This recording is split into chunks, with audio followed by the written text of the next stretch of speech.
Over the last 6 months, I've been able to lose 10% body fat to go from this to this. Now, this is by no means a flex. I still have a long way to go before I can do that.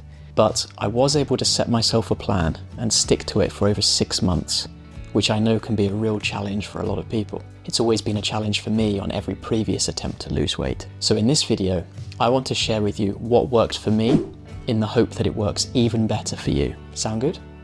Great, let's do this. I was able to lose 10% body fat, 10 kilograms, around 22 pounds, because of KISS. Or rather, the acronym KISS. Keep it simple, stupid. There's so much conflicting and confusing information out there about how you can lose weight, like what diet should you do? Should you do intermittent fasting? Should you cut out carbs? Should you do high intensity workouts or just walk each day? All this does is lead to analysis paralysis. The key for me was to keep this as simple as possible. I think deep down we all know what we need to do to lose weight. It's no secret. Eat less, exercise more. But we get so caught up in how we're going to do it that we forget to just do it. Just do it! So let's break down the steps that I took into a very simple, easy to follow guide. And at the end, I want to share a motivation trick, which I think was key to keeping me on track. Step 1, set yourself a goal. How much weight do you want to lose? How quickly do you want to lose it? The clearer the goal, the easier it is to stick to. I had a very clear goal when I started, and I can't tell you how much it helped.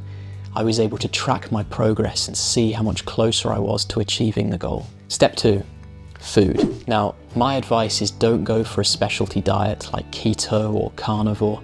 Keep it simple. For me, I just chose a calorie target to aim for. A general rule of thumb is that if you want safe, sustained weight loss, you should aim to eat 500 calories less than you burn each day.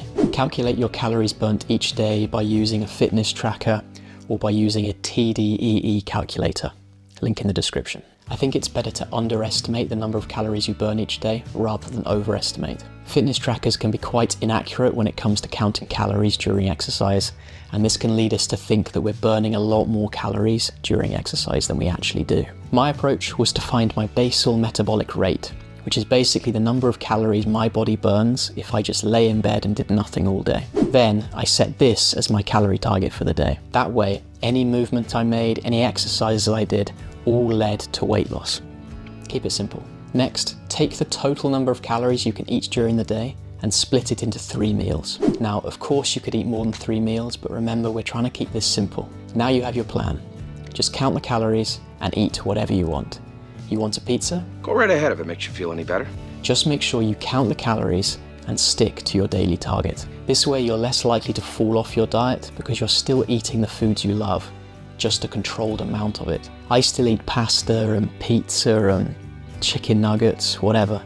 I just make sure I count the calories.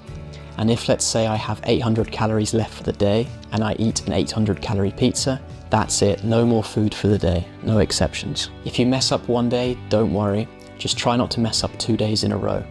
Jump back onto your diet immediately. Consistency is key. Step 3, exercise. I think the key here is to find something that works for you, something that you can stay consistent with. For me, I didn't have a gym membership, but I did have a lot of nice walking routes near my house, and I did have a barbell and a bench press rack in my garage. So I set myself the goal of walking 45 minutes each day, working out 3 times a week. That seemed like something that was manageable for me, something I could stick with. For the workout, I kept it as simple as possible. So I only had a barbell, so I would do bench press, incline bench press, shoulder press, bicep curls, bent over row, squats, Romanian deadlifts.